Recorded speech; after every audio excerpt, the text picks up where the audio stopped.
정말 많은 댓글이 있어서 놀랐습니다. 어제 추가글 올리기 전만 해도 댓글이 200개 정도 달렸는데 추가글 올리고 이렇게 많은 댓글이 있어서 놀라고 또 놀랐습니다. 글은 아내인 제가 작성하였고 남편이 읽어보고 수정하고 아내인 제가 최종적으로 올렸습니다. 추가글이 저렇게 구질구질해진 이유는 본문을 올리고 댓글들이 남편을 욕하는 댓글이 많아지니 남편이 먼저 올리자고 했습니다. 남편은 추가글에 집을 본인이 해왔다고 하면 반응이 달라질 거라고 했고 저는 우리의 싸움과 상관없는 내용을 왜 적어야 하냐 실갱이를 했습니다. 결론은 적을 거면 확실하게 하나하나 다 따져 적으라고 하여 정말 구차하게 적었습니다. 나도 집값에 남은 대출금을 다 갚았는데 왜 남편이 집을 해온 거냐며 따졌어요. 여기서 남편에게 티끌만큼 남아있던 정도 다 떨어졌네요. 집은 처음 샀을 때보다 현재 1억 정도 올랐고 저와 결혼할 당시에는 6천 정도 올랐습니다. 당시에 대출받은 금액 중 남은 부분을 제가 갚아서 저는 남편이 받은 총 대출금 중 몇 프로라고 말하고 남편은 오른 금액도 생각해야 되며 제가 갚은 금액은 결혼할 당시의 시세로 계산해야 된다고 하더군요. 즉 남편이 구매했을 때의 가격이 아닌 결혼 당시의 시세로 계산해야 된다. 이렇게 말다툼하다가 결국 결혼 당시의 시세로 계산했습니다. 그러면서 공동명의 한 것이 대단한 일을 해준 것처럼 나오니 저도 그럼 내가 혼수해온 거, 어머님 댁 냉장고 바꾼 것 다 적으라고 하여 적었습니다. 결국 추가글은 남편이 적고 제가 읽고 수정해서 올렸습니다. 정말 추가글을 올리면서 제 자신이 한심하고 불쌍했어요. 여기는 여자가 많으니 남자가 많은 곳에도 올리라고 해서 다른 커뮤에도 올리긴 했지만 거기에는 여기만큼 댓글이 달리지는 않았네요. 글을 쓰고 밤에 잠도 안 왔습니다. 댓글들을 읽어볼수록 너무 제 자신이 불쌍하고 눈물도 나고 서글펐습니다. 저는 그냥 큰 손해 없고 내가 양보할 수 있는 부분은 양보하면서 살자는 주의였는데 내가 잘못 생각한 건가? 굳이 하나하나 따지면서 살아야 하는 건가 생각도 들었습니다. 제 직업상 작은 실수 하나도 큰 사고로 이어지는데 마음도 그렇고 연차를 내고 싶었지만 갑자기 연차를 낼 수 없는 상황이라 출근을 했습니다. 남편도 출근하면서 말 한마디 없이 갔네요. 오늘 유난히 응급실 외래 퇴원약도 많았고 복잡한 투약과 제조가 많아서 카톡도 못 보고 일을 하고 있었습니다. 진짜 미친 듯이 전화가 오는데 같이 일하는 동료 약사분이 방해된다고 전화 좀 받으라고 해서 받았더니 지금 대화를 하자며 남편이 병원으로 찾아왔습니다. 저는 일도 남았고 기다리라고 했어요. 남편은 회사에 어떻게 말하고 나왔는지 기다린다고 했고 점심시간에 만났습니다. 진짜 옥상에서 말 그대로 박터지게 싸웠어요. 했던 말 또 하고 또 해가며 반복적인 대화로 진 척도 없는 싸움이었습니다. 저는 그대로 점심시간이 끝나 업무에 복귀했고 남편은 그대로 회사로 간다고 갔습니다. 그렇게 싸우고 가니 일도 제대로 되지 않았고 실수가 연발이었어요. 복약 지지도 틀리고 주사제도 잘못 나가고 정말 최악이었습니다. 정말 이러다가 큰일 날 것 같아서 동료 약사에게 양해를 구하고 3시경 퇴근을 하였습니다. 집에 와서 남편에게 퇴근하고 집에 바로 오라고 카톡을 남기고 댓글 하나하나 꼼꼼히 읽었습니다. 저녁에 식탁에 앉아서 대화를 하는데 남편도 댓글을 읽었는지 점심때와는 사뭇 다른 태도를 보이더라고요. 진짜 어디서부터 이야기를 시작해야 될지 몰라서 글 읽어봤냐고 물었고 남편은 미안하다고 했습니다. 그래서 갈지 말지 결정했냐고 물었더니 남편은 또 미안하다고 하더군요. 미안한 건 알겠고 우리 집 갈지 말지 결정했냐고 물어봤습니다. 1박 2일이면 돼? 라고 물어보면서 아직 2박 3일은 불편하다고 하는 겁니다.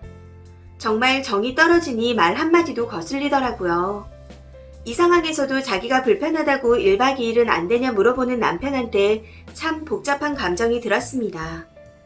우선은 남편도 댓글을 보고 태도가 달라졌고 안 간다고 하다가 간다고 마음을 바꿔서 미안하다고 사과도 했으니 더 이상 말하지 말아야지 하고 생각했어요. 그래서 알겠다고 친정에 전화해놓겠다고 하고 씻고 오라고 했습니다. 밥할 기분도 아니고 마주보고 밥 먹을 기분은 더더욱 아니었지만 저도 오늘 한 끼도 못 먹은 상태고 남편도 마찬가지겠지 하면서 씻는 동안 저녁상을 차렸습니다. 그리고 저녁을 먹으면서 그냥 일상적인 간단한 대화만 했어요. 저녁 다 먹고 남편이 설거지하고 저는 수건을 개고 있는데 설거지를 다 했는지 우리 다운받은 영화나 볼까? 하면서 말을 하길래 알겠어 하고 대답했습니다. 영화 보면서 간단히 맥주 한잔하고 기분 풀어야겠다 생각했어요. 맥주랑 과자 챙겨서 소파에 앉아서 영화를 보는데 한 10분쯤 지났을 때 같이 앉아서 영화 보니까 좋네 하고 말을 하는 겁니다. 그래서 저도 그렇네. 같이 앉아서 영화 보면서 맥주 한잔하니까 좋네 하고 대답했습니다. 그런데 다음 말이 어이가 없어서 지금 글 쓰면서도 웃음이 나네요. 남편이 하는 말이 우리 다투기도 했고 같이 앉아서 영화 보는 게 좋은데 그냥 말복대 처갓집 가지 말고 우리끼리 치킨 시켜서 영화 보면서 먹을까? 솔직히 이 상황에서 처갓집 가도 좋게 못 있을 것 같아. 이러는 겁니다. 정말 어이가 없으면서도 신랑은 그 순간을 넘기려고 그랬구나 하는 판단이 들었습니다. 바로 그 자리에서 엄마한테 전화해서 엄마, 신랑이 말복대 우리 집 불편해서 가기 싫대 하고 말했습니다. 엄마는 잠깐 말씀이 없으시더니 우리 집 오는 게 불편해서 싫다고 하며 되물어보셨습니다. 싫다네 하고 대답하니 엄마는 그럼 너만 와 이러셔서 알겠다 하고 전화를 끊었습니다. 전화를 끊자마자 남편에게 이제 우리 집 안 가도 된다. 앞으로는 각자 알아서 셀프효도 하자. 내가 포기했다. 나는 결혼한 부부로서 부모님께 잘 사는 모습을 보여드리는 게 서로를 위해 좋을 거라 생각했어. 그런데 오빠랑 내가 생각하는 결혼 생활이 다르니 내가 오빠한테 맞춰줄게. 오빠는 부부로서 잘 사는 모습보다 각자 편한 모습을 부모님께 보여드리는 게 중요하니 오빠한테 맞출게. 했습니다. 이 말이 끝나긴 무섭게 아빠가 전화 오셔서 엄마한테 들었는데 무슨 말인지 이해가 안 간다고 다시 말해달라고 하시더군요. 아빠 전화를 받으면서 진짜 눈물이 나오는 걸 간신히 참으면서 신랑이 우리 집 가는 게 불편해서 싫대. 그것 때문에 주말 내내 다퉜는데 지금도 불편해서 안 가고 싶다네. 나 혼자라도 갈 테니 아빠 혹시 그날 시간 되면 역 앞으로 마중 나와줄 수 있어? 하고 물어봤습니다. 남편은 뻥진 표정으로 저를 쳐다보고 있고 아빠는 알겠다면서 몇 시에 올 거냐고 물어보시더군요. 어차피 혼자 가는 거 금요일에 퇴근하고 바로 갈 생각이고 5시 퇴근이니 집에 가서 저녁 먹을 거니 그렇게 알고 있어. 했습니다.